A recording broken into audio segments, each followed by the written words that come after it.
The following is a special presentation of Radio Riff, the Temple of Rock.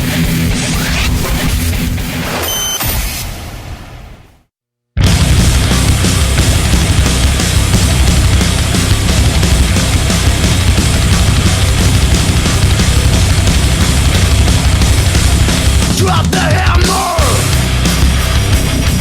Go! Go! Go! You wanna weaponize your religious book to kill my craft? Well, I know the old guy, he won't stand for that. What does your God need all of your money for? Why does your God need you to fight his battle? Fight his battles! Battle! Fight his battle! They're not gods! They're just astronauts! They are not gods! They're not gods! They're just ancient astronauts! And I can see through their lies now. And I can see through their mind control. And I can see that we were lied to by the fire in the sky, where the God himself God. They're not gods. They're just astronauts. They're not gods. God doesn't need any money. Can you hear me? They're not gods, they're astronauts. God doesn't need any weapons. God doesn't need any armies. God doesn't need anything from a talking monkey.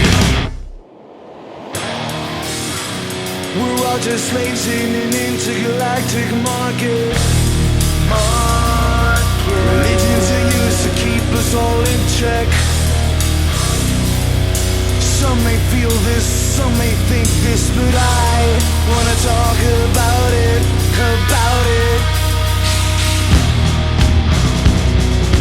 You might think that I'm crazy, crazy.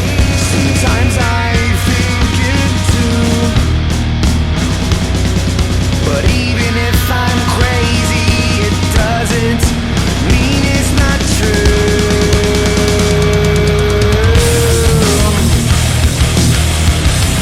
And I can see through their eyes now. And I can see through their mind control.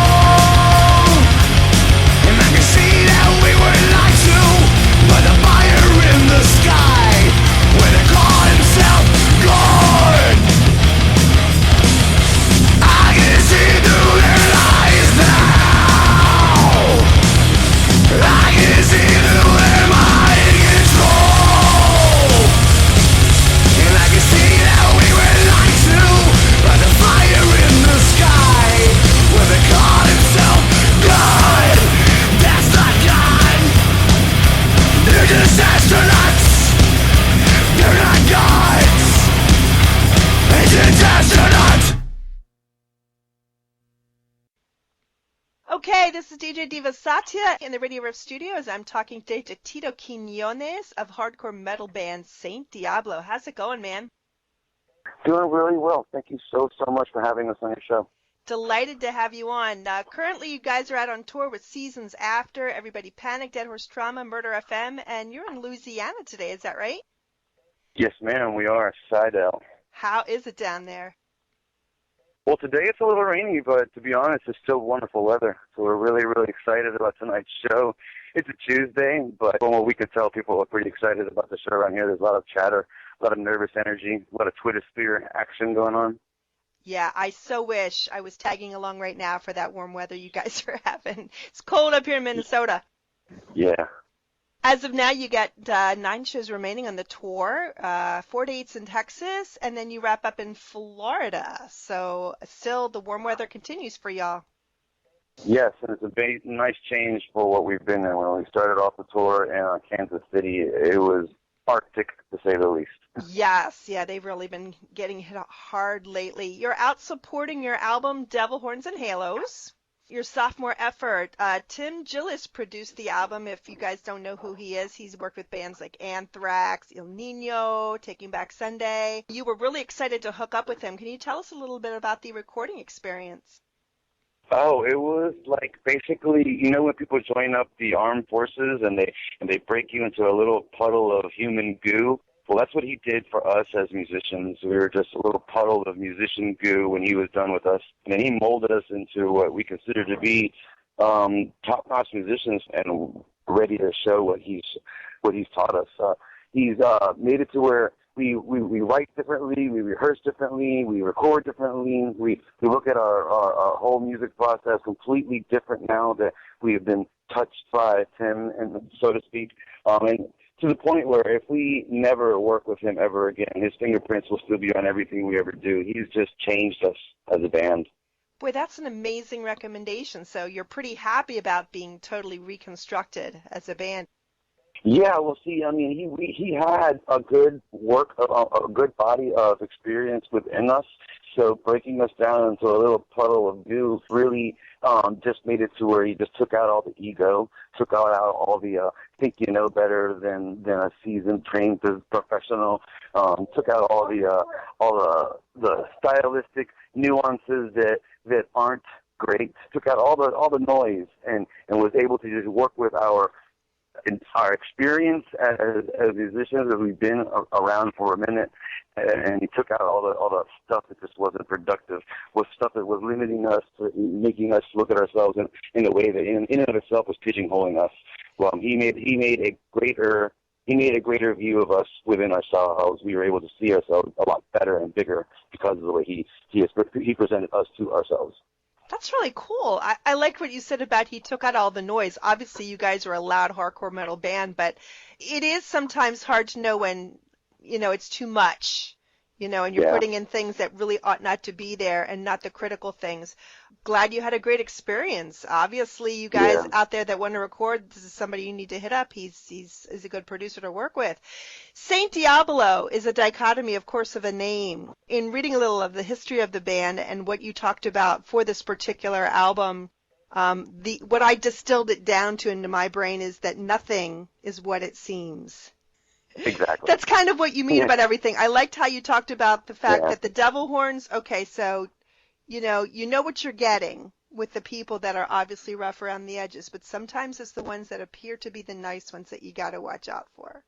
Yeah, absolutely. I mean, we've been on the road. We've been broken down on the side of the road, and people that look like you would have to like guard your purse and be scared of. They're the ones that have opened their homes and opened their help to us. And they're the people that are nice, good, godly people who are probably very outstanding members of society that wouldn't urinate on us to turn off a fire. So it's very difficult to look at face value of things and consider that to be what it is.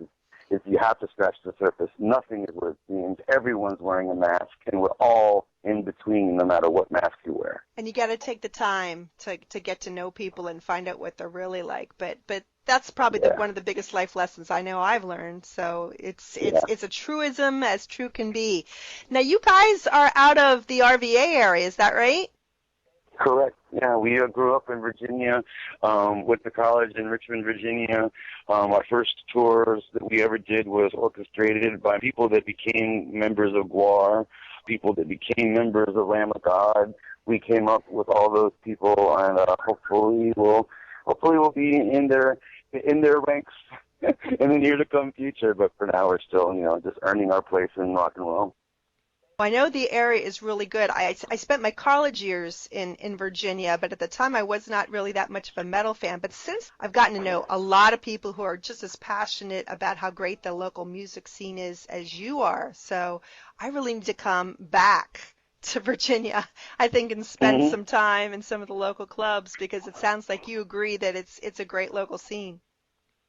Yeah, and there's even now GWAR has even opened up like a GWAR bar where they have where they're able to kind of keep the scene and the vibe going even in between shows. People will go to these specific like places that, well, you don't even have to go to a show to be amongst the scene, to be amongst the people that are appreciative of that art form. Did you know the guys in the band very well? I know it was hugely. I mean, I read everything that happened when Dave Brockie passed, and you know how Randy came back and did the eulogy. And did you know them at all? Yeah, well, see, our tie-in to Gore was through Corey Smoot, who was Gladius Maximus, the guitarist, the one who died on the road prior to Dave. Right. If you recall, around 2012. When we were recording our album, actually, we were recording our album when they were out on tour, and we unfortunately had to pull our album out of a dead man's computer because when, like I said, when Corey died, we were recording around his tour schedule. Oh, so wow. a lot of the complications and issues that we had on our last album dealt with the idea that, you know, our producer died in the middle of our project, which, you know, a lot of the critics slammed us for a lot of inconsistencies and a lot of weird things that we just couldn't control. We were victims of circumstances, but we wanted to honor and make the most of the body of work that we did with our friends. But we wanted to make with Corey, but we wanted to make sure that we could keep as much of his work in it because he was no longer with us. But what ended up happening was that the critics had a field day with us. And to answer your question as to we know anybody in those camps, my experience with them has always been ushered through Corey, and my relationship was always through Corey. There are several rings and social rings around those Richmond camps, and I found myself in at least 2 or 3 of the outer rings. I was never part of the actual slave pit where one would consider themselves first name basis with like Dave and all them, but I did come up and grow up in the Richmond area with Corey, who became their guitarist and was the one who was in charge of being their producer for the last 2 albums before Gilles took over. Wow, that's an incredible story. I mean, you guys have really been through it. Obviously, with the first album, you struggled. Your guitarist has been through cancer. You guys have gotten through that. He's now cancer-free, I understand, doing well? Yes, ma'am. Yes, ma'am. Good news. And then, of course, you lost your mother. Now, you're originally from Puerto Rico, is that correct? Yeah, I was born in Puerto Rico, and my mother was in Puerto Rico. She had Alzheimer's. She had started suffering in the late 40s. So she died in her early 60s, and it was the early onset type. So it was very, very difficult to navigate through. I dropped off the grid and just ended up taking care of her and doing shows for about 4 or 5 years until it was where she ended up in late life hospice type care. We ended up moving her to Puerto Rico. It was in that time that we were getting in, doing the album. It was in that time that we were hammering out our future steps. And then when she died, I just dropped everything, went to Puerto Rico. People were wondering if I was abducted. They just didn't even know. 2 weeks had gone by. I just didn't have the energy to walk everyone through my experience. But finally, I started letting the people around me know what happened, and they gave me the time I needed. And fortunately, I was able to use some of that passion and experience and some of the remaining of the album that was still needed to be written, because to be honest, there was nothing left to do but to use all that sadness and experience, and I wouldn't have been able to write some of the content and some of the things that I wrote about if it wasn't for the experiences that I went through and the experiences that the people around me went through. We lived this album in one way, shape, or another, and if it wasn't our lives, it was the lives of someone very, very close to us. So it's a very, very open and honest and relatable album, even though I'm talking about big concepts and little concepts, so very, very, very relatable and understandable. Wow. It's always a case of what doesn't kill you makes you stronger, and it sounds like, all of those tough experiences, they can either break you down, which of course they do for a time because you got to feel them and you got to process them, but then you've come out on the other side and you're working through it. Earlier today, I read one of the interviews that you did before, and you were talking about how the songs on the album have a life of their own, and they push their way through you, and you have to let them have their own voice. I had the chance to talk to John LeCompte, another prolific songwriter, about that sort of thing, and he was talking about getting out of the way and letting songs just flow out. Is that how it feels for you? Well, yes and no. It's a balance, because song ideas, they can really be bullies. If I don't sit there and tell them, no, you can't do that, they will go off into a tangent, and every song wants to be the song. And I'm like, hey, let's just be a cool song. And every song wants to tell the story of the universe. I'm like, no, let's tell a small little story. Let the album tell the story of the universe. So it's very difficult to not let the songs that go out on a tangent. So that's where I find it to be difficult. I appreciate how each song has a personality and a voice, and each idea wants to flourish as big and as beautiful as possible. But when you're looking at it as one song as part of a bigger project, you have to be conscious of the delicate balance between ideas and sounds and entertainability. Because at the end of the day, if you aren't bobbing your head and wiggling your hips when you're listening to it, then I didn't do my job right. So it's definitely letting the song speak for itself, but also kind of rearing it in the right way. It's kind of like raising children. I mean, you want them to be themselves, but you can't let them be themselves to the max where they actually destroy themselves. Isn't that the truth? Isn't that the truth? And then, of course, you've got bandmates, I'm sure, who have something to say about where the song should be going and how it should be fleshed out, as it were. Oh, absolutely. We have a process, and our process is basically we have a music department and we have a lyrics department. Now, in concept, they are separate departments, but they only separate in the beginning stages of every song. Each song starts off with a handset of some poems and lyrics that may or may not have anything to do with each other, and then there's the music, which, in a sense, the music starts telling me what it wants to be, what words want the music to represent it with. I'll have poetry and lyrics set aside for each song that sometimes doesn't make the cut for this song, and sometimes just doesn't make the cut for anything. It ends up in like a bucket of leftover parts. But to bring it back home, basically, long story short, we do have separate departments with music and lyrics, but when we are done with the first conceptualizing stages and we start putting them together, it's no longer two different departments, and we're both one after the first couple of stages, and we both work together at hammering out the personality of the songs. But when it comes to the voice and topics, and when it comes to what is being said and the messages that are being portrayed, 9 times out of 10 they're coming from a heartfelt place where I feel like this idea needs to be spoken about, and the band members end up saying, yeah, we agree with you. So and it's backwards with the music. Stylistically, they are the ones that are in charge of how we come across, and the fact that we're in the metal field. So it's a very, very delicate relationship that they have to have a lot of trust with each other. I trust they're not going to lead us into a too dark of a dark place, and they're going to trust that I don't lead them in too much of a Tool type of lost in the concepts and cosmos. It can't be too intellectual where people can't have fun with it. So it's a delicate balance, and it's a trust relationship between the music and the lyric department. That's an incredible explanation. I just am fascinated by listening to how passionate you are about how your craft works. So while you're on tour right now, are the songs still banging their way around in your head saying, let me out, I imagine? Yes, because something to keep in mind is that we wrote these songs something like a performance vacuum, because most songs, you'd write them, and then we show them to the audience, and then we tour them, we play them, and then we go record them, and people know what you have, and then you go and record it. This is completely backwards. We basically wrote the songs to record them, and then when we recorded them, we had to basically reverse engineer to be able to say, well, we can play what we recorded. And now that we're touring this album, where we've been practicing for in rehearsals for a while, but it's one thing to make that connection with someone and to know that they've bought the CD and they're mouthing the words and to know that the ideas are fresh and new in their minds.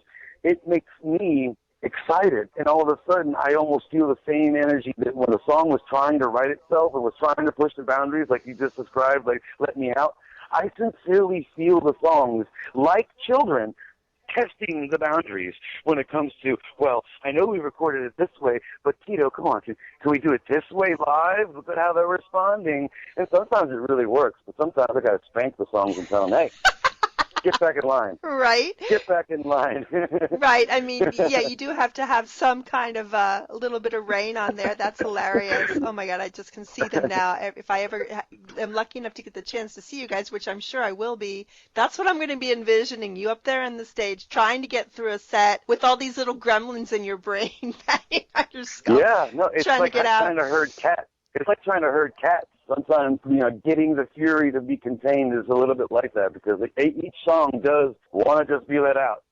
So how did you ever narrow it down to actually getting an album done? I mean, how many Devil Horns and Halos has how many tracks on it? This album only has 10 songs on it, but we did that on purpose because we have a lot of ideas that we wanted to put on the album that we just felt like people weren't ready for what we think. We are already like 2 or 3 years ahead of ourselves when it comes to our tastes and ideas. Even this album now is a good 2 years behind when we envisioned it. So we're already thinking about 2 years in advance from now, and it's very difficult for us to hone in and stay in one place and not continue to evolve. So it's very difficult to just not have the songs evolve. And when we were trying to do this album, we were like, well, we haven't had an album in 3 years. Do we want people to be still trying to figure out who we are? I mean, last album, we were still trying to figure ourselves out. This album, we wanted people to have a good idea of who we were so that we can then stretch that idea on the next one. So we did a good, solid 10 songs that'll just knock your teeth out and we'll romance you at the same time. Because that's the cool stuff about our songs. We will make your heads bob and we will make you raise your devil horns, but we'll also be doing something with your hips. And if you do your job right, you might get laid at one of our shows. That's quite a package that you're offering there. Pretty damn awesome.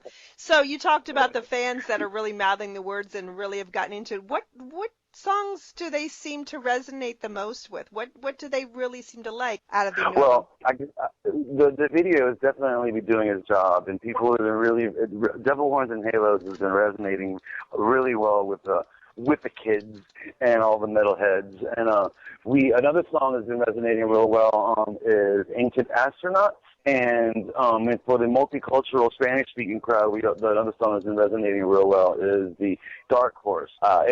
It's to see my fellow brown rockers out there mouthing my Spanish lyrics to Dark Horse. I can't even tell you what it does. I envision my mom smiling, thinking that I made something of the language that she gave me.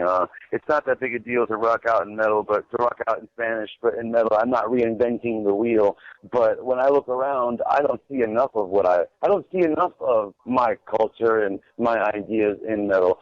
So I figure it's my place to try to make up that deficiency. I think my mom would definitely have appreciated it. That is fantastic. By the way, since you mentioned Dark Horse, I wanted to mention that if you guys go to Saint Diablo's Facebook page, you can get a free download of Dark Horse, Caballo Negro, from the album. You're good. Hey, you're good. You got the R rolling and everything. You even said my last name right. You're good. Well, I have a couple friends who are native speakers. In fact, when I used to work in a classroom setting, my favorite assistant I've ever had is from Honduras. And I'm a big Nonpoint fan. When I go to a Nonpoint show, I'm the one that's singing Spanish 102 from front to back, and everybody's looking at me like, how do you know that? I said, because I fucking know it, man. I have an ear for it, I guess. It's a musical thing, language is musical. Your language is beautiful. I love that you sing in English and Spanish both, and that you blend them together in a way that's accessible to people. So you have a huge fondness for Jaeger, I understand, in your band. Yes, we are responsible Jaeger alcoholics. You're responsible Jaeger alcoholics.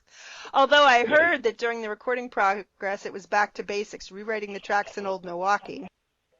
Well, yeah, it was more of a, you could work 8 hours, 10 hours on Old Milwaukee. But it's very difficult to work 8 hours off of Jaeger. Damn right.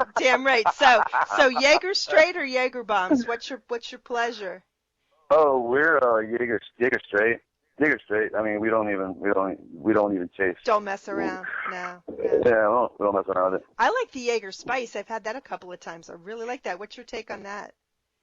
Oh, we like all the varieties, but when it comes to the good old classics, it's just a nice throat warming straight shot of Jaeger definitely kicks us off for when we're going to go on stage. And they're one of your sponsors too, I understand. Yeah. So I'm not really sure what came first, the chicken or the egg, when it comes to that. We've been with them for so long. I don't even remember whether we liked them for the sponsorship or they liked us because we were already professional alcoholics. Well, nobody ever minds anybody spreading their word, and mutual support is a good thing. I'm down for that. I wanted to mention, too, that not that long ago, I actually had featured you guys when I started the NERMA nominees segment on my show because you've been nominated for a People's Choice Award for the upcoming event. Yeah, I saw that. For those people who don't know, that's the North American Independent Rock Music Association. So who nominated you guys? Do you know?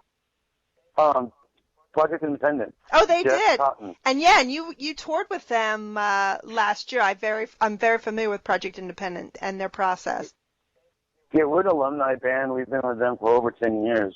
I met Jeff at a NAMM convention back in like 2006. Yeah, it's been a while. I was probably at that one.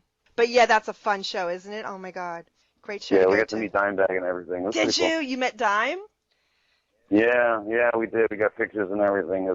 It was one of those things you didn't know you were doing. You didn't know how special it was until later. Until you knew it. Right. Yeah. But now you have that great memory. Oh my God, that's so awesome.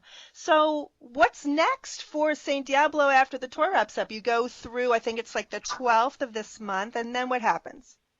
Then we go home for a little bit. We do the whole Christmas thing, and then we get back out on the road. We're presently working on some tour packages right now with some household names. I can't really tell you who it is because it'll go against our agreement until it's ready, but I can tell you that it's definitely a household name. We're going to be doing lots of good work, lots of good touring. We're going to be touring most of the year next year, just getting the word out on this album and doing everything we can to make ourselves a household name. Our end-all game goal, I mean, like for real, the way we want it all to end is we want to die on a mysterious airplane crash somewhere over the Caribbean while we're en route to pick up our second Grammy. Whatever happens between now and then is our plan. I want you guys to get way more than 2 Grammys. Come on. With all those songs banging around, you should be here for another 50 years, and then you can write for the next generation. Well, I don't disagree with you, but if I can at least have that little fantasy, I'll be all right. All right, we'll let you have that one. So when I talked to Chris from Eclipse and said something about wanting to see you guys, he said, oh, yeah, he said, something's coming up, but he wouldn't give me any answers either. He wouldn't give me any clues. And I know you can't. Yeah. Contractually, you got to say that. Yeah, it's going to be good. It's going to be good, though. It's going to be good. I mean, we're really excited about this Seasons After tour because we wanted to have a good run for a release of our album. But there was some politics involved with people saying that it took us such a long time to get back on the road that we had to do some starter tours, for lack of better words. But this 2006 is going to pop off back up on the same level as when we were. I can't tell you who, but I can tell you this. It'll be like when we were on tour within this moment. It'll be like that type of show versus something else. All right. It's like that type of package. All right, you heard it here. You heard it here. Not that it is in this moment. I'm saying that when we went out within this moment, it was that type of package. It's supposed to be that type of package. Very cool. All right. Well, this is good to know.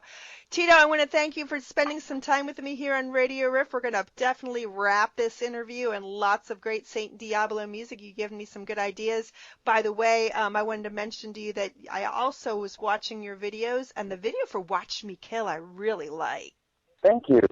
A lot of people get that song mixed up. A lot of times people think that we're advocating for violence, and it goes to show to me that they didn't hear the song at all. I mean, I really appreciate that you dig that song, because I would hope that you could see and know that the song is about self-preservation, and the song is about standing up for yourself. People see and hear Watch Me Kill. they think that I'm kind of advocating for violence, and I'm simply saying advocate for your rights and protect yourself. Right, right. Turn the tables on those who would smash you to the curb. Yeah, exactly. Because you have every right to do that, man. You have to stand up for yourself. Yeah. You have to stand up for yourself. Yeah. Thanks again, Tito. I wish you great success with the rest of your tour. Hope you enjoy your beautiful weather down there. You damn well better. And then have a wonderful Christmas back home in Virginia. Thank you. You as well. And thank you so much for your time and connection and sharing our work with people. If it wasn't for radio stations like you and for people like you, we'd just be wandering weirdos.